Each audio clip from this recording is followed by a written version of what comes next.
Olá pessoal, hoje a gente vai relatar um pouquinho aqui a nossa experiência com a pitaia e a gente acredita que deve ser uma experiência que muita gente teve, né?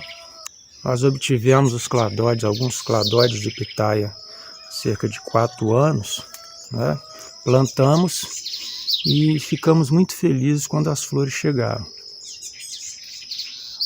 Mas logo percebemos que é muito comum, né, que essas flores, em sua maioria, abortassem.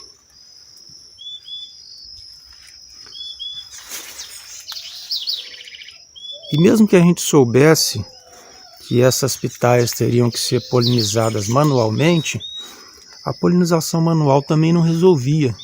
A gente polinizava inclusive à noite, como se recomendava, e a maioria das flores continuavam a abortar. A gente produzia alguns frutos, mas esses frutos acabavam ficando pequenos, embora alguns pudessem atingir bom tamanho, como é o caso desse aqui, né? A tendência é que se obtivessem frutos pequenos e que a maior parte das flores abortasse, né? E isso por uma razão muito simples, né? De que a gente não estudou direito como a planta funcionava. Nós não somos produtores de pitaia nem de fruta alguma, a gente simplesmente planta no nosso quintal e na pressa a gente simplesmente plantou aqui 2 cladóides de uma pitaia que a gente veio descobrir depois que é uma pitaia que tem autoincompatibilidade, né? Uma pitaia chamada de estéreo. O que isso quer dizer?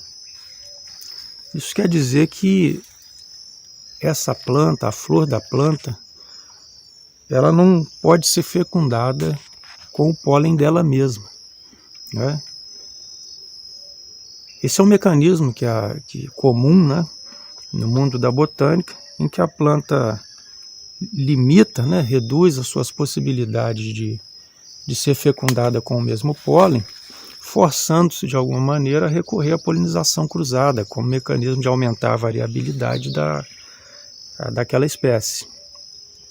Ora, então, se a planta tem autoincompatibilidade, se ela é estéril, como se diz, não adianta a gente tentar fazer polinização com ela mesma, tá? Não adianta fazer polinização utilizando o pólen da própria planta e nem adianta também utilizar o pólen de uma outra planta, porém da mesma variedade.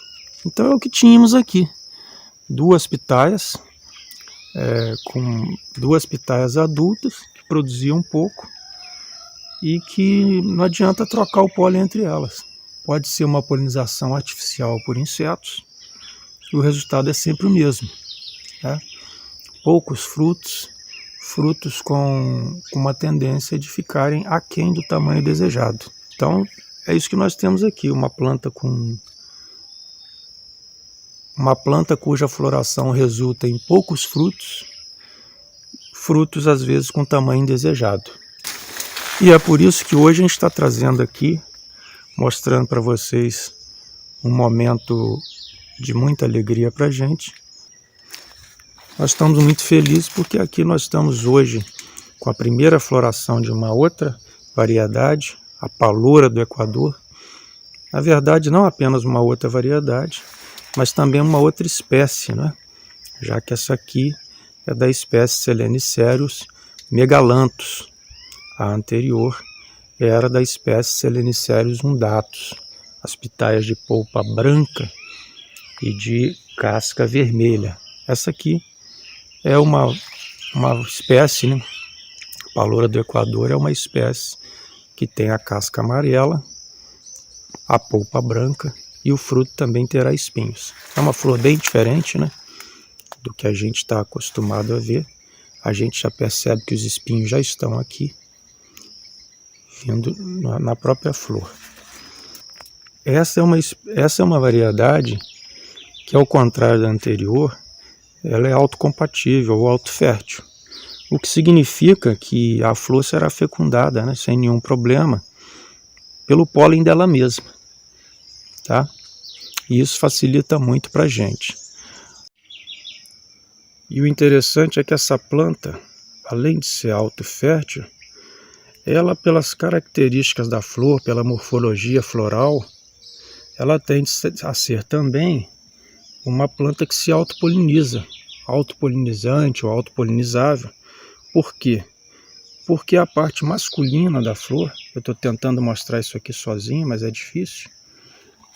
Então observem que esses estames, né, que são a parte masculina da flor, na extremidade deles, nessa pequena estrutura que está na extremidade, na pontinha desses estames, desses araminhos, está a antera, que contém o pólen. Eles estão praticamente na mesma altura da parte feminina da flor, do estigma da flor, que deve receber o pólen. Então isso facilita o mecanismo da autopolinização e faz com que essa flor, mesmo que não recebesse a presença de insetos, que não fosse polinizada manualmente, que não fosse balançada pelo vento e fizesse com que esse pólen chegasse ao estigma, ela tenderia a ser fecundada. Tá? Há exemplos aí de colegas que fecham essa flor, impedindo o acesso dos insetos, e ela ainda assim vai ser fecundada. Né? Uma vez que esse pólen atinge o estigma, e a autofecundação é permitida, não há aqui a autoincompatibilidade, esse pólen vai atingir o óvulo, né, vai gerar a semente. O fruto se desenvolve e vai dar origem à pitaia que a gente tanto deseja. Perceberam? Então nós estamos muito felizes aqui com essa primeira flor. É preciso que se diga que essa pitaia não está muito bem desenvolvida, porque também não recebeu os cuidados necessários. Ela está num local um pouco mais sombreado e realmente não recebeu os cuidados que a gente deveria ter, nem mesmo fizemos ainda um palanque digno dela, né? Também é uma pitaia que foi plantada com pé franco, não foi enxertada, né? Segundo aí os outros mais entendidos que nós, esse tipo de espécie se desenvolve melhor com enxerto. Mas de qualquer forma é um momento em que a gente já conseguiu alguma coisa e estamos muito contentes. É preciso a gente entender que o fato de que a gente vê o desenvolvimento de uma determinada variedade cultivada por um determinado produtor de pitaia numa dada região não significa que essa mesma variedade ou espécie há de se desenvolver tão bem na nossa região. Né? Nós temos visto aí cultivadores de pitaia, paloura, que estão em altitudes muito mais elevadas do que a nossa, em regiões mais frias. E nós estamos aqui no norte do Rio de Janeiro, com uma região muito quente, e estamos numa altitude que é próxima ao nível do mar. Então a gente vai observar como essa variedade se desenvolve aqui, e depois a gente conta para vocês. A gente se interessou muito por essa variedade porque, além de autofértil, ela é considerada uma variedade muito saborosa, né, muito doce, e que, além disso, pelo menos nas regiões, né, onde ela vem sendo plantada, ela produz na entre-safra e às vezes produz aí durante boa parte do ano. Para a gente que quer ter, né, para a gente que planta fruta simplesmente visando o autoconsumo, em ter uma variedade de frutas ao longo do ano, isso é muito interessante para a gente. Tá certo? Então é isso. Essa é a nossa experiência de hoje, né? Com essa nova variedade de pitaia que está aqui pela primeira vez florescendo. Até mais, pessoal.